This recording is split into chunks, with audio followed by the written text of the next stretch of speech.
Let me know when it's started.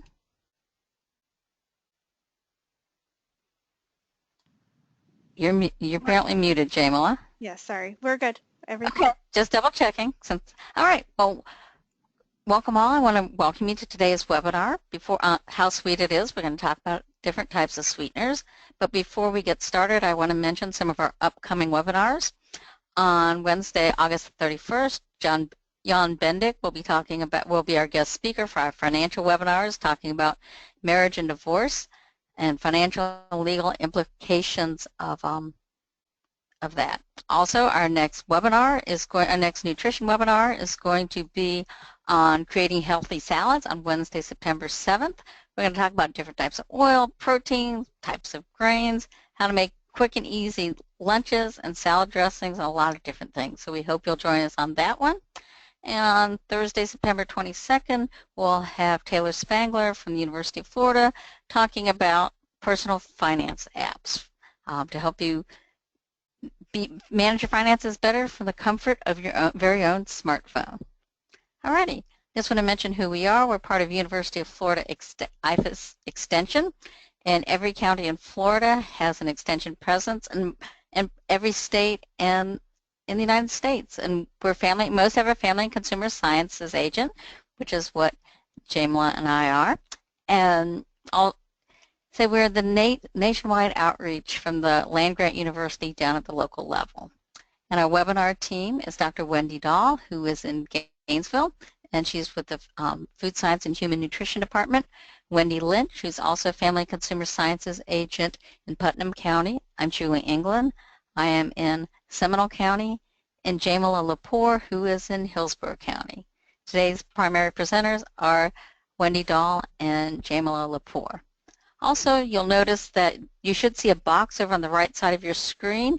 If you want to keep that box open during the entire webinar, right-click on the red arrow and unclick Auto Hide.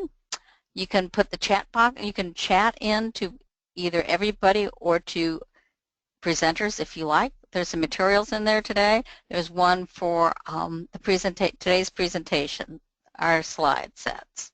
And so feel free to text in and participate as much as possible. It makes it more interesting.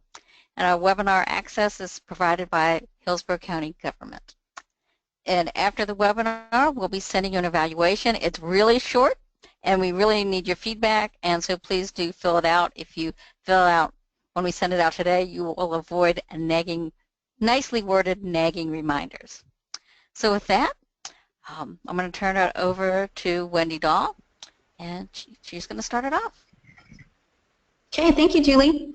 So our topic today is how sweet it is. And next slide, please. So my role, I'll do the first half of the session, and I'm going to be talking about nutritive sweeteners. Those are sweeteners that actually provide us quite a few calories. So I'm going to be talking about sugars and sugar alcohols.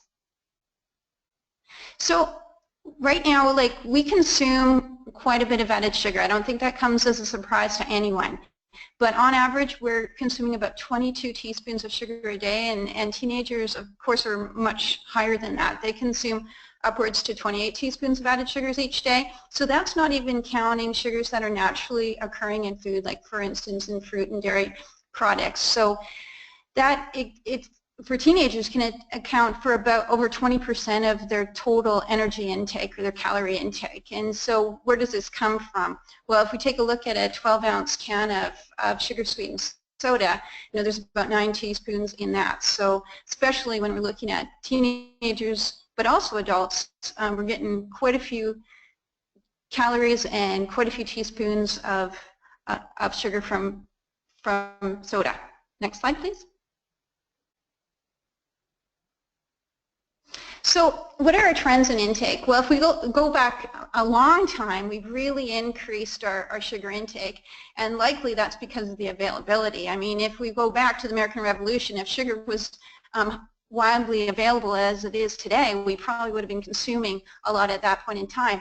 But there is some good news, because the consumption of added sugars seems to be decreasing. So if we look at the intake data from 1999, 2000, and then look at, and this is national data, it's called the NHANES data that surveys the population. And if we look at 2007, 2008, NHANES data, it's going down. So we were at about 100 grams a day around 2000, and it's gone down to 77, and since then it's gone down a bit. The last time actually I gave a talk on added sugar, our intake was about 15%, and so our intake now is down to 13% of our calories from added sugar. Next slide. Okay, so sugar, we definitely don't want to totally leave out sugar from our diet, at least sources of sugar, because we actually have a requirement, a recommended daily allowance of glucose, which is a sugar. And it's 130 grams a day of carbohydrate that's needed, and this is a glucose requirement for brain function. So for instance, if somebody was to start eating a very high protein, low carbohydrate diet, they actually might drop below this glucose requirement, and the brain wouldn't be getting enough glucose. But what does this add up to? Well, if we consume like a typical 2,000 calorie diet, our carbohydrate requirement's about 26% of that, so about a quarter of that, about 500 calories that we need to get from carbohydrates to meet that requirement. But it doesn't have to come from sugars. It can come from starch. Starch breaks down to glucose, all of it, and so our glucose requirement can come from starch, or it actually can come from naturally occurring sugars. But what we have right now is a situation where much of our carbohydrate is coming from added sugars. Next slide, please. Okay, so if we look at the new dietary guidelines for Americans, as I mentioned, our added sugar intake contributes about 13%. That's about 270 calories of our total calorie intake. And you can see, if you can see this picture, this figure's a little bit small, but you can see that young children, 1 to 3, have an intake close to the recommended maximum amount, and then we get into the older adults, 51 plus and 71 plus, they're getting closer to what the recommended intake is. But if we look at children and adults under 50, you can see that the curve is much, much higher there. So the recommendation is to limit intake of added sugar to only 10% of the calories. So we actually aren't really far off. We need to go from 13% to 10%. And how should we do that? Next slide, please. So, our major food sources of added sugars is, again, not a surprise to any of us probably, but it's from soda, sweetened coffee, energy drinks, and fruit drinks that aren't made from fruit juice. And so if you look at the pie chart there, the gray area, that's the amount that we're getting from beverages. So we're getting 47% of our added sugar from beverages.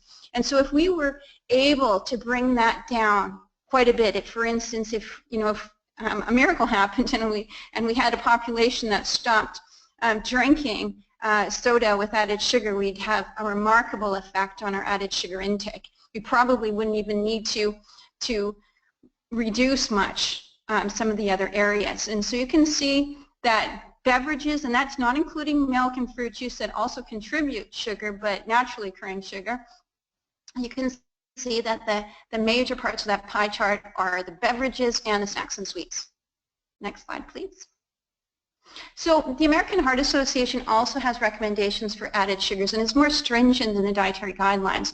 So the recommendation, of course, is to limit the amount of added sugars in the diet and to focus on all added sugars, not just one type, not to just be avoiding, for instance, high fructose corn syrup, but to avoid any source of added sugar, and to limit it to no more than about 100 calories a day from added sugar. For women, that's about 6 teaspoons, and men about 150 calories, that's about 9 teaspoons of sugar. Next slide, please. So added sugars are defined as sugars that are not naturally occurring. That doesn't mean that they're not natural and they're artificial or anything like that. The actual structure of a sugar doesn't change whether it's an added sugar or it's a naturally occurring sugar, but it really does the same thing in the body.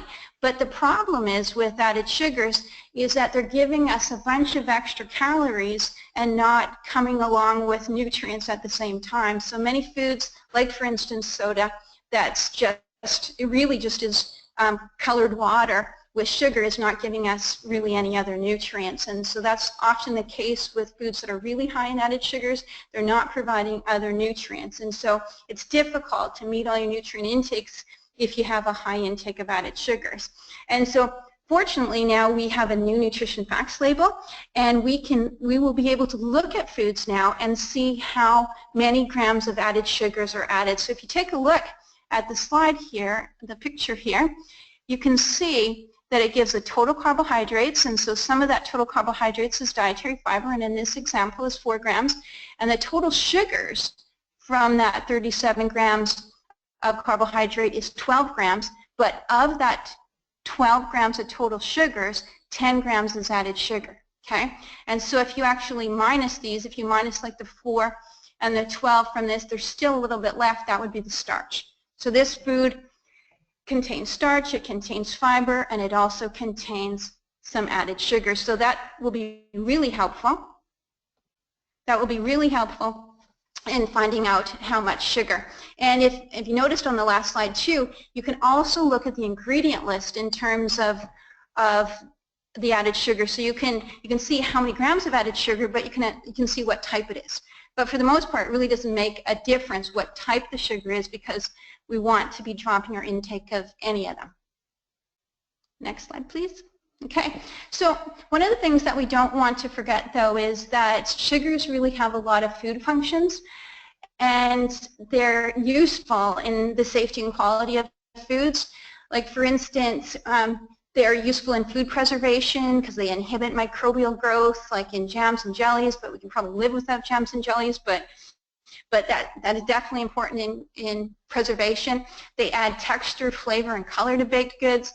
They are needed for the growth of yeast for leavening and fermentation. And so that's important because if you think of, for instance, bread, that the yeast actually need access to a sugar to be able to leaven the bread, to actually raise the bread. So there's always, if you look at the label, most bread products contain some sugar, and it's needed for a good product. Sugars also contribute to the volume of things like ice cream and baked goods, and that consistency of frozen desserts and that type of thing. So we would have not as nice a food supply if we totally eliminated added sugars from the food supply, because they do have some useful food function roles. Next slide. Okay, so how much energy do we get from these nutritive sweeteners? And just like any carbohydrate, these sugars or nutritive sweeteners, the sugars provide 4 calories per gram. So whether it's glucose, fructose, we're going to talk about agave, honey, high fructose, corn syrup, any of those are going to provide 4 calories per gram. But there's also the sugar alcohols, and those are often used in dietetic type of foods, and they provide less energy, from about 0 to 2.6 kilocalories per gram, and we'll look at those individually. Next slide. So let's take a look at glucose first. If you remember, that's the one that the brain needs, okay? And so it's what's called a monosaccharide. It's just a single sugar molecule. And so if we have a really long chain of glucose, it becomes starch. If we have glucose combined with other sugars, we just have different types of sugar. But it's a main source of energy for the body, and it's needed for the brain cells, as I mentioned. Okay, so it's made up, it makes up about 1/2 of the sugar that's in sucrose, which is table sugar, and about 1/2 of the sugar in high fructose corn syrup. Next slide. So let's talk about fructose, because fructose has been given a nasty name, and a lot of people are avoiding anything with fructose in it. It is also a monosaccharide. It's just a bit of a different shape, but it is naturally occurring in fruits. It's in honey. It's in many root vegetables, and it's also added to foods and beverages. It's crystalline fructose. It makes up 1/2 of the table sugar, and it makes up a bit more than 1/2 of the sugar in high fructose corn syrup. Next. And lactose. Lactose is the milk sugar. It's made up of 2 units. 1/2 of it's glucose, and the other 1/2 is galactose. So when individuals have problem digesting lactose maldigestion, and maybe they develop lactose intolerance, they're missing the enzyme that actually breaks the glucose from the galactose. And so if you've seen in the grocery stores like Lactaid milk, what that Lactaid milk has simply done is it added that enzyme to break the glucose into the galactose. So if you've tried the Lactaid milk, it actually tastes a bit sweeter than the regular milk. And the reason for that is that lactose isn't very sweet. But once that enzyme breaks it into glucose and galactose, it becomes much more sweet. And we're going to take a look at the comparison chart of the sweetnesses of the different sugars in just a minute. But lactose, because it's not very sweet, it's often used as a food ingredient in foods that you don't want too much sweetness. Next slide. So sucrose, that's our table sugar. It's a disaccharide. It's made of glucose and fructose, half and half. It could be called raw sugar, granulated sugar, brown sugar, confectioner sugar. All those names mean sucrose. And the main sources of sucrose is sugarcane and sugar beets. So those foods or those plants are processed to produce sucrose. High fructose corn syrup. Again, it's been given it's really kind of controversial, but one of the things that I want to explain in this webinar is that it's not that much different than sucrose and the other added sugars. So it was introduced into the food and beverage industry in the 1960s. It's produced from corn syrup. Corn syrup is typically 100% glucose, and so what they actually do with it, they take that corn syrup that's 100% glucose and they use enzymes to convert some of it to fructose. And so why would they do that? Well, the reason that high fructose corn syrup was developed is to actually make a sweeter product so they could actually use less corn syrup to sweeten products, because fructose is much sweeter than glucose. So if they could change some of the glucose into fructose, they actually could make a sweeter product and then use less, because food companies want to save money. So if they can actually use less of something, then that's often a good thing. So next slide, please. So another sweetener that I've seen in grocery stores, and maybe you have seen it, is agave nectar. And so that is the sugar from the agave tequila plant, and it contains primarily fructose. It has some glucose in it, and it also has some what are called fructans, and those are just short chains of fructose, and they're considered fiber, but for the most part, the agave nectar is really low in fructans. For the most part, it's very high in fructose, and this fructose is no different than the fructose that is in high fructose corn syrup. It's a very, very same compound, and it has very, very same effects in the body. So agave nectar, because it's so high in fructose, is about 1.5 times as sweet as sucrose. So if you're using it to sweeten things, you can use less of it and get the same sweetness. Next slide.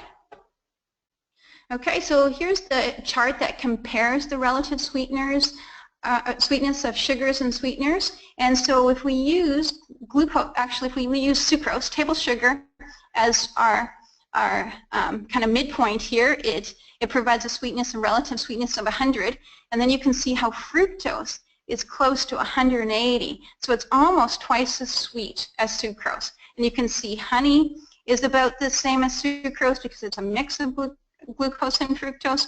Glucose is a little less sweet, and you can see how low the sweetness level is of lactose, and I mentioned that's sometimes why it's used in foods, because they want to add a sugar, but they do not want it to be too sweet. Okay, next slide.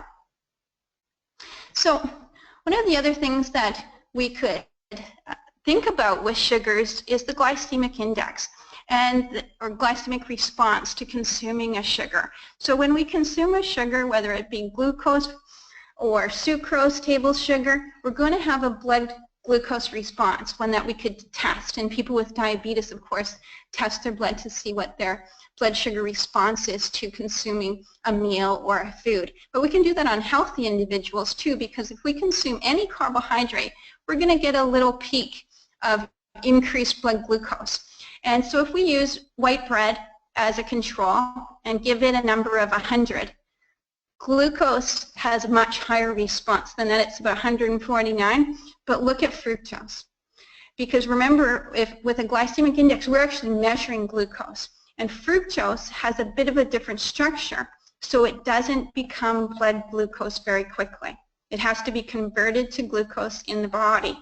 So fructose has traditionally been used to decrease the glycemic response of foods. And you can see sucrose, because it's made of half glucose and half fructose, has a lower glycemic response than white bread, than glucose also.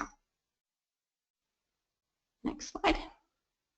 So high glycemic index, why do we worry about that? Well, it's a risk factor for the development of type 2 diabetes and cardiovascular disease. And low glycemic foods may protect against the development of obesity and may improve A1C in people with diabetes, for instance. But for the most part, again, because if we're talking about added sugars, we want to be dropping our intake anyways. And so there may be some advantage to replacing it with a sugar that's lower glycemic index. But the bottom line is to probably drop our intake anyways. Just drop our intake of added sugars and increase our intake of foods that contain fiber, and we probably have a much better chance of decreasing our risk of type 2 diabetes and cardiovascular disease. Next slide. So one of the things that's important to consider is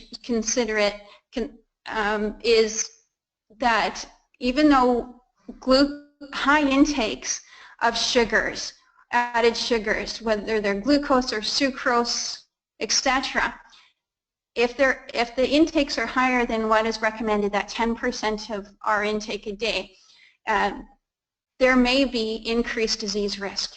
And part of that is because then it's limiting our intake of other nutrients. So that's important. But just the excessive intake of these contributes to disease. But within those limits, added sugars, whether it be glucose or fructose or sucrose, are considered by the FDA, the Food and Drug Administration, to be safe. So they're generally recognized as safe. And it's only when it's excessive intakes that it starts to cause problems. So really, according to the FDA, sugars that are used in foods really have a long track record of safety. So that's including fructose. Next slide. So what's better? Or maybe we want to really reduce both, but high fructose corn syrup versus sucrose or table sugar.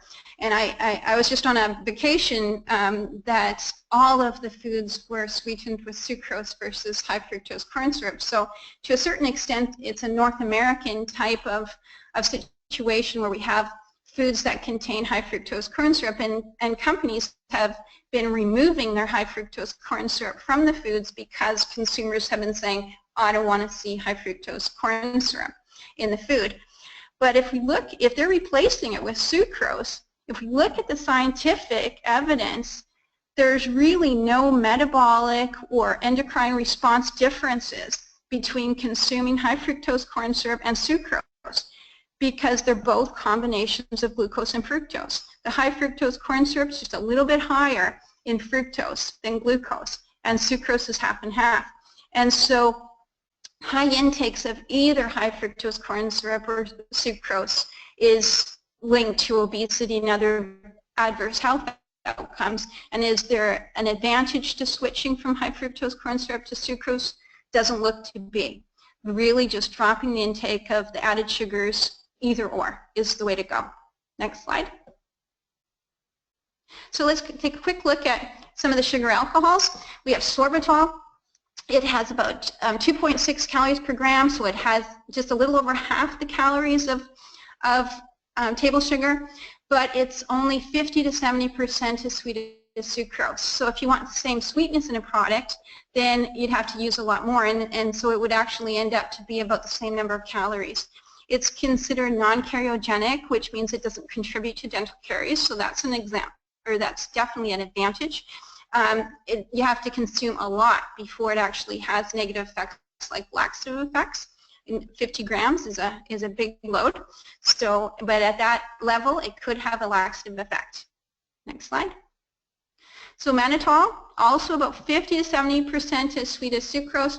It's a low energy sweetener, only 1.6 kilocalories per gram, But as sorbitol, it's really the same sort of thing. If you want to get the same amount of sweetness, you have to use about twice as much. And so then calorie-wise, it's going to be similar, still a little bit lower than the sorbitol. So it has an advantage that mannitol has this cooling effect, and so it's often used in combination with non-nutritive sweeteners that Jamila would talk about that give a bit of a bitter taste.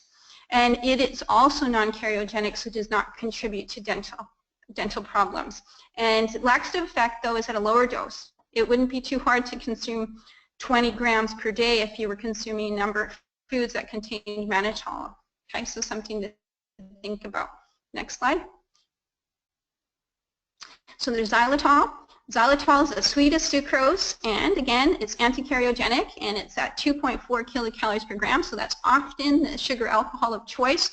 But erythritol has virtually no calories. It's down to almost 0 kilocalories per gram because it's not metabolized in the body, and it's 60 to 80% as sweet as sucrose. So it's used to produce foods that, you know, you want the sweetness, but you don't want the dental caries and you don't want the calories. Next slide. And I'm just going to take a quick look at some of the other ones because there's a lot, and you might see these on food labels. And they vary from about 2 kilocalories per gram to 4 kilocalories per gram, which is the same as other sugars. So there's isomalt and lactitol and maltitol, etc. So you may see those, and when you see those names, those are considered sugar alcohols. Next slide. So I'll just bring this nutritive sweetener discussion to an end, and again, just emphasizing that decreasing intake of added sugars is recommended to promote health. And really the evidence suggests that it doesn't matter which added sugar, is just bringing down the total intake of added sugar. So whether it's sucrose or whether it's fructose or high fructose corn syrup, it's decreasing our intake of all of them. But we don't have a huge drop to make. And so thinking about really probably the best thing we could do is really decrease our added sugar intake from beverages. That's probably the best way of bringing down our intake as a population. So really no difference between the health impact of any of the added sugars. We just really need to bring down our intake. Okay? Next slide. And I think it's your turn. All right. So now I'm going to talk about the non-nutritive sweeteners. And if you've never heard that term before, that's typically because that's what the food industry refers it as. They usually call it a non-nutritive sweetener or high-intensity sweetener. Most of the public typically calls these calorie-free sweeteners or artificial sweeteners. And even now, in recent years, we've had what some of the food manufacturers have deemed as natural sweeteners. So what a sweetener is basically, it's a term that sometimes we use with these calorie-free sweeteners, but as Wendy Dahl was talking about, sweetener really also includes sugars and sugar alcohols. So it's not really the term we should be using to identify the calorie-free sweeteners. But just like with the sugars, these are also identified by reading the ingredient list on a food label. And there's many different kinds, but some of the most common are acesulfame K, aspartame, saccharin, sucralose, stevia, which you'll see often as stevioside or Reb A, and monk fruit, which I have a difficulty trying to pronounce that, so I'm just going to call it monk fruit. If any of you guys know how to pronounce it, let me know in the chat box. All right, so the natural versus artificial debate. Basically, there isn't really a definition from the FDA, but they have considered the term natural to mean that nothing artificial has been included or added to a food that would normally not be expected to be in that food. And so typically stevia and monk fruit fall into this category, though again, as I said, it's not a term that is regulated, and it's used often solely for marketing advantage from food companies. So just like with sugars, the calorie-free sweeteners also have a relative sweetness. So if we look at sugar, if we look at sugar and we consider it as having a sweetness of 1, these sweeteners are called high-intensity sweeteners because if gram for gram, or if you had the same quantity of a sugar and a sweetener, they are much sweeter than sugar would be. So you have to use a lot less of them in order to get the same sweetness. For instance, as you can see, sucralose is about 600 times sweeter than sugar. And if you were to have add a gram of sugar to a beverage to sweeten it, you would only need about 1,000th of a gram of sucralose to get the same sweetness. So now I'm just going to go into a little bit about each of the most popular sweeteners. And basically, saccharin was the very first one. It was discovered actually in the 1800s, so it's been around for quite a long time. And a little fun fact, it originally was used by doctors to treat different conditions and diseases. I'm not sure how effective it was and exactly what things it was used to treat, but what they found was that the patients actually enjoyed the sweet taste, and eventually it made its way into the food industry. So saccharin is typically about 300 times sweeter than table sugar, and it's used in a variety of products, but most commonly in diet beverages, gum, baked goods, and jellies. And this is what we know the brand name as Sweet and Low, but you can also get saccharin in a food product that's not necessarily branded as Sweet and Low. So the next sweetener is aspartame, and this one has been used since 1981, so not quite as long as saccharin. It's about 200 times sweeter than table sugar, and it's probably the most commonly used sweetener, as well as being the most researched sweetener.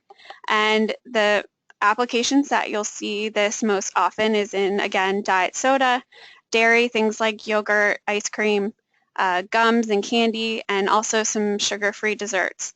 And Equal is the brand name for aspartame. So the next one that came to market was ACE sulfame K, which most often is referred to as ACE K if you ever hear a professional speaking of it, because it's kind of a difficult one to pronounce. This one has been used since 1998, and similar to aspartame, it's about 200 times sweeter than regular table sugar. The K actually stands for potassium. And this one is often used in, again, beverages, dairy, baked goods, and you don't really see this one in packets. There used to be a brand, I believe it was called Sweet One. I think you can still order it online, but typically this one is used by the food industry. It's not necessarily readily available to the average consumer. So our next one is sucralose, which you probably know mostly as Splenda. I just had a picture of a generic one here, but Splenda is sucralose, and this has been in use since 1999. It's also the highest intensity sweetener of the common ones. It's about 600 times sweeter than table sugar, so you need a very small fraction to get the same sweetness. And oddly enough, it's created from cane sugar. So what the food scientists do is that they there's 3 hydroxyl groups on the compound, and hydroxyl groups are basically an oxygen and a hydrogen, and they simply replace that with a chlorine atom. And by doing that, it makes it much sweeter, and it also makes it not, we can't metabolize it. So it basically is calorie and carbohydrate free. And sucralose has been used a lot more often recently, especially since some consumers have had hesitations with aspartame. So a lot of products are switching over to use sucralose, and because it tends to taste the most similar to sugar with the calorie-free sweeteners, because if any of you have tried them, you know that it's not quite the same taste as sugar. So it's used in quite a few different applications. Stevia is another one that's come into the food industry, and it's been used since 2008 as an extract. Stevia, the plant, has been used for centuries over in Japan and China and some other countries, but as an extract, it's only been approved in the US since 2008. So it is different. The actual stevia plant is not approved for use, or the herb. You cannot use that in food products in the US currently. There are some concerns with toxic effects from using the actual herb. So instead they just use the extract because there's a part of the herb that provides the sweetness, and that has been deemed safe. And stevia is about 200 to 300 times sweeter than table sugar, and the part that they extract is called Reb A. At least that's one of the components. They're looking at other parts of the plant too that they can extract. And it's a proprietary process, but most likely they're extracting it very similar to, you know, what you would do with vanilla extract, and then they're just taking that liquid and dehydrating it, so they're making it a powder form. The applications, a lot of times, like I said, this one is used in marketing for more natural products because it is extracted from a natural plant or herb. So monk fruit is the newest one on the market. This one has been used since 2009. I think some consumers are still not sure about it. Stevia seems to be getting all the press. It's about 150 to 200 times sweeter than table sugar, and the reason it's called monk fruit is that it's actually extracted from monk fruit in southern China and northern Thailand. And this one, just like stevia, is also used in natural foods and beverages. I see a question in the chat box: is one better than the other?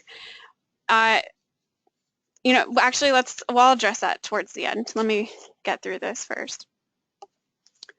Okay, so let's take a closer look at calorie-free sweeteners.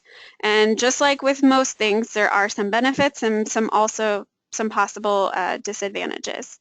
So some of the benefits are that it allows you to control your intake of calories and sugars and carbohydrates. It may assist in short-term weight management and diabetes control, particularly if you are replacing it with some sugar foods. So as Wendy mentioned, if we reduce our intake of sugary beverages, for instance, and replace them with a calorie-free sweetener, we can reduce our overall energy intake, and hopefully that would assist in weight loss. And it can also help to control dental cavities because none of these contribute to dental caries. Some disadvantages are that it offers no nutrient value, and so one thing that we always want to promote is that we're eating more nutritious foods and you know, foods that contain the things that we need, that our bodies need, and there's really nothing in it that our bodies need, so it doesn't help, or doesn't provide any health advantage. It may not make a difference in weight management if it doesn't replace other calories or carbohydrates. So this is actually an issue that we see a lot of times with the research, where they don't find a difference when people are consuming a calorie-free product over a sugar-laden product, but they don't control for calories. And so somebody might switch from regular cola to diet cola, but then they make up for it by eating a couple extra cookies. There's also recently been some research on the gut and the fact that it may affect the gut long term. But the issue is a lot more complicated than the media really gave it credit for, which is true for most research that the media likes to report on because they want fancy headlines, and you really can't address complicated research in layman's terms with, you know, without and getting people to be interested in actually reading it. So, and I just want to point out, for one thing, we don't understand enough about the gut at this point. The research is very, very young still.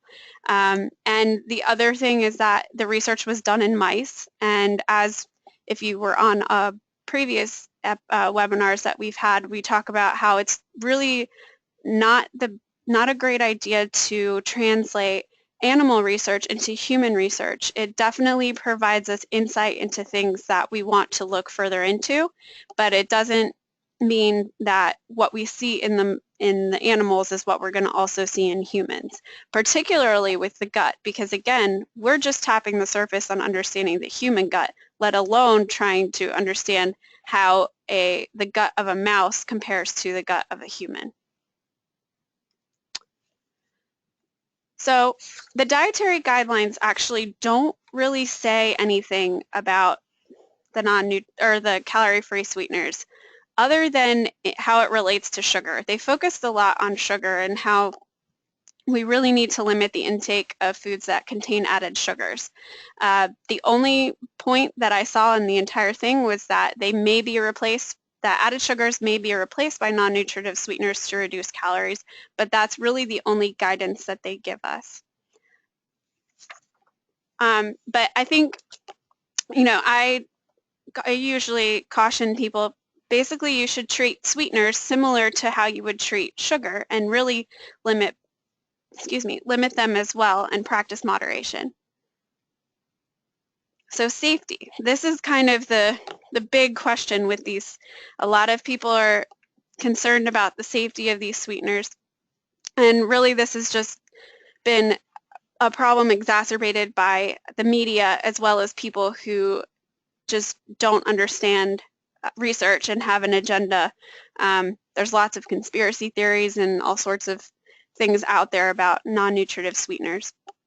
So just so that you guys know, the FDA actually has to review research in several areas for any ingredient that enters the food industry, and they're evaluating things like the short and long-term toxicity, carcinogenicity, which basically is can it produce carcinogens and ultimately cause cancer. It looks at the metabolism and breakdown, and all of these things have to be evaluated before it can enter the market. It also looks at even how much would the average person consume, are there any groups that we need to be concerned about, and then what sort of applications would it be used in what quantity. So from that research, the FDA then establishes the acceptable daily intake, and this is the amount per kilogram, which is about 2.2 pounds, that a person can safely consume each day over a lifetime without risk. And I should point out that with any substance, even good things like vitamins and minerals, there is a level at which we'll see a negative effect. So there is a point at which we can have too much of a good thing. And the ADI helps us because it actually it kind of gives a little cushion. It sets it at 100 times less than the max level at which we see a negative effect. And each sweetener has its own unique value. But that's all great. So what does that actually look like? Because that's kind of, that's really what you guys care about. Just knowing that they set it at this number doesn't really help. It's easier to see it in real terms. So because most people consume these sweeteners in beverages, I basically took what would the ADI be of a soft drink, so a diet soda or a calorie-free water, any of those that are sweetened with calorie-free sweeteners. And this is just an estimate. So based on a 12-ounce can, about how many would you have to consume a day in order to reach the ADI, which again is still 100 times less than where a negative effect would be observed. So if you were to consume an aspartame sweetened diet soda, which is probably the most common in diet sodas, you'd have to have 17 cans a day. 17. So think about that for a second. That's quite a lot of diet beverages. And really, even for the highest users, most of them, even if they are meeting the ADI, they're not probably going over it. But what about packets? So packets of sweeteners, might be if you're using it in your tea or your coffee. It's very high. I mean, if you use equal in your coffee, you'd have to use 97 packets in a day, which is just absurd. Again, I mean, this is based on the average 150-pound adult. If you're smaller, it'd be less, but even still, that's quite a lot of packets to be using in your beverage, and hopefully no one's using that much. Okay, so there are a few considerations, though, that we have to think about, and it's mostly because of the research being limited in these populations. So for pregnant and breastfeeding women, we typically have them, the recommendations is just to limit or avoid sweeteners altogether, and it's not necessarily because something bad is going to happen. It's just because we haven't studied this population. We don't know if the sweeteners could affect the fetus, and it's just more of a recommendation of exclusion. We would rather them limit it and not have any effects. And again, you know, they don't offer any nutrient value, and for pregnant and breastfeeding women, we want them to be eating and drinking more nutritious foods because their growing baby really needs the nutrition. The one exception is saccharin, which is the sweet and low. This can cross the placenta. We don't know if it affects the child, but we know that it crosses the placenta. And so because of that, we just recommend that pregnant and breastfeeding women avoid it. And then with children, similar to pregnant women, the research is limited. We don't really know. They also have a smaller body size, so it could be a lot easier for them to reach the ADI and go over. And it may affect them differently just because they are still growing. And the last one is persons with PKU. So PKU is a genetic disorder, and these individuals cannot break down the amino acid phenylalanine. And aspartame, as we'll see in a couple of slides, actually breaks down into phenylalanine plus a few other compounds. So these individuals have to completely avoid aspartame because otherwise it could send them into the hospital, and we definitely don't want that. So just to kind of end with some sort of fun facts, Wendy talked about one of the uses of sugar is not just to provide sweetness, but also to provide things like volume and texture. And so I get questions a lot of why does the packet have all these ingredients in it? Why is it not just the sweetener? And basically it's to provide a bulking agent, because these high intensity sweeteners, you need such a small amount that you wouldn't really be able to measure it, and honestly it would kind of stick to the packet. It wouldn't ever come out, so you wouldn't be able to see it because it's so small. And so what they do is they add a starch like dextrose or maltodextrin, or they'll add sugar alcohol like erythritol, which is commonly found in some of the natural marketed products, and that's basically just to act as a bulking agent. If anyone has ever tried to bake anything and go from a sugar-laden recipe to a sugar-free recipe, you know that your product probably didn't come out very well because baking definitely requires that volume.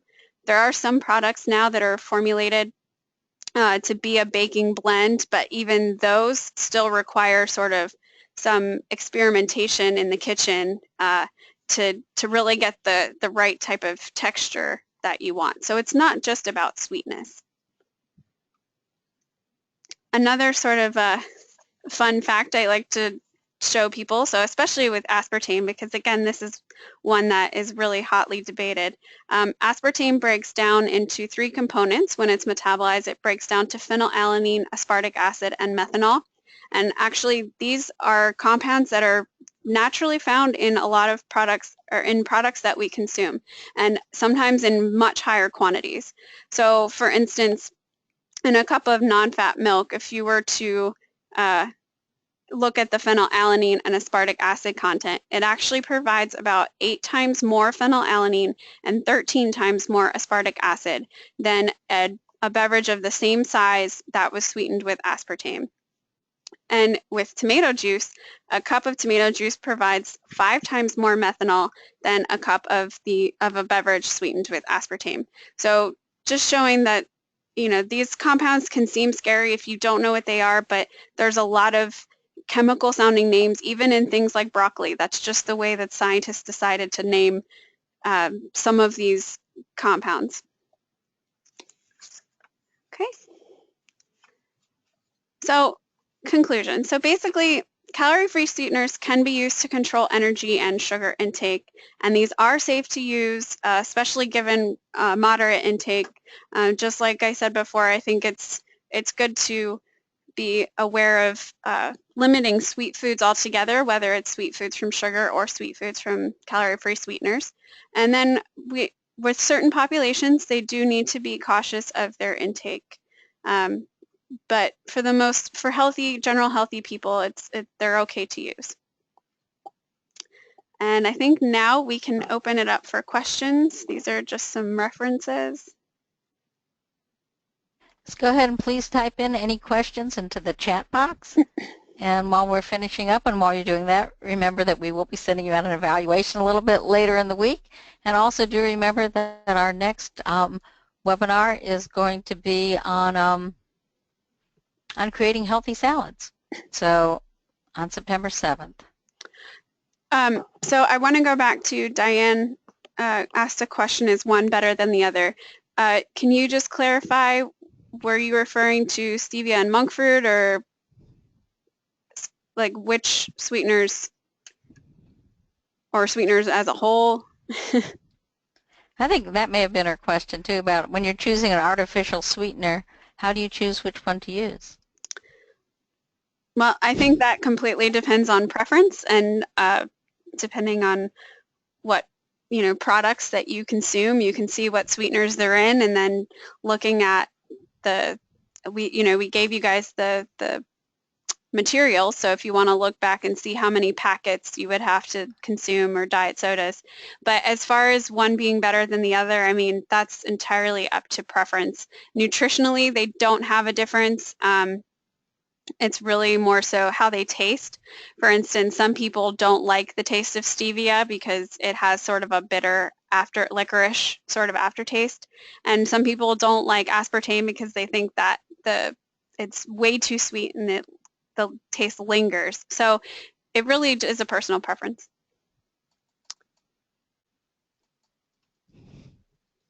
And Jamila or Wendy, there's also another one. Are complex sugars, such as in fruits and pasta, better for the diabetic than table sugar? I'll let you answer that, even though I'll let Wendy take that one. Okay, thank you. Well, there's a big difference between fruits and pasta. Definitely. The sugars that are in fruits are the same sugars that are in added sugars, so they're no different. So the fructose that's in fruits is the same structure, the same, for instance, glycemic response that you'll get from then an added fructose. So those don't differ. But you've also asked about pasta, and pasta, the carbohydrate in pasta is starch from wheat, and it provides glucose. But pasta is a little tricky because we have a tough time digesting pasta, which sounds like a bad thing. It's actually a good thing, especially if the pasta is not overcooked. If it's still a little bit, if it has some texture to it, it has a really good glycemic response. So if we were going to compare, like for instance, table sugar or fruits and response to that, we would have a better response for pasta. The other thing, though, the advantage of fruits is that fruits that contain fiber have a bit better glycemic response than just simply foods that contain sugar. So when we're getting our sugars, because it's really hard to have a healthy diet without consuming at least naturally occurring sugars, the fruits definitely have an advantage because we know that the more fiber that we consume, the better we're going to do in terms of handling glucose in general. Healthy people and people with diabetes. So I hope that answers your question. All right. Are there any other questions? Jamila, I just wanted to point out something about the aspartame. Sure. One of the disadvantages of aspartame, I'm not sure if you mentioned, it's not heat tolerant. Oh yes. So we can never cook with it. so that's just something to think about, because if you try to make anything hot with aspartame, it's just going to totally lose its sweetness. And even soda that is sweetened with aspartame, if it's held in a warm environment, it seems to break down. So that's just kind of one disadvantage of aspartame. Okay. I see that someone asking about developing cancer long term. So hold on. That's why I presented the ADI as far as what's considered safe. The only studies that have shown potential cancer or carcinogenic effects long term have been done in animals, not in humans. So as I said before, we can't really necessarily translate that. But even with the animal studies, the amounts that they found are basically what we use to set the ADIs for humans. And again, it's 100 times less than what is actually found in those studies. So as far as what the research shows now, there is no correlation between cancer-causing effects and these ingredients. And if there was, they would not be acceptable in the food industry. So every ingredient has to undergo extensive research before it's approved. And can I just add a point, Sure. Jamila, about the artificial sweeteners? Like if we think about the introduction of artificial sweeteners, like especially I guess in the 1960s when it really became a big thing, we've all really been in a kind of a longitudinal study. And as much as attention artificial sweeteners have gotten in terms of cancer risk, there's just no evidence that cancer rates are at all, as you mentioned, correlated at all with the intake of artificial sweeteners. So, and it's been looked at more than probably almost any other food ingredient. Mm-hmm. They've really studied artificial sweeteners to death. Especially aspartame, which is the one that gets probably the most flack. Right. It's the one that's least likely to cause cancer because it's just amino acids. Yeah.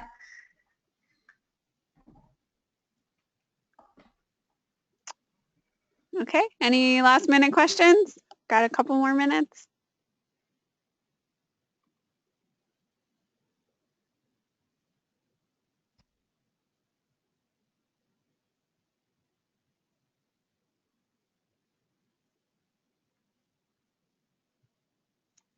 Oops. One last question. Oops. Did we disappear?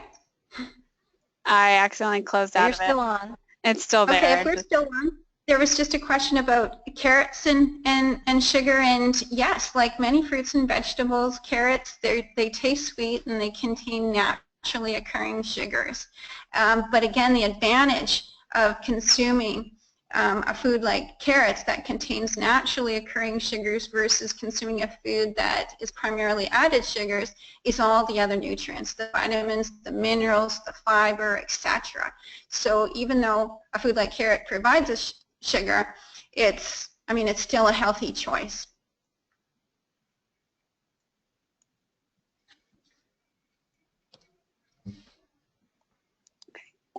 I think we're up at 1 o'clock now, so thank you everyone for attending, and be on the lookout for your email, I guess, for the evaluations and as well as announcements for upcoming webinars. I don't know if there's anything else you wanted to add, Julie?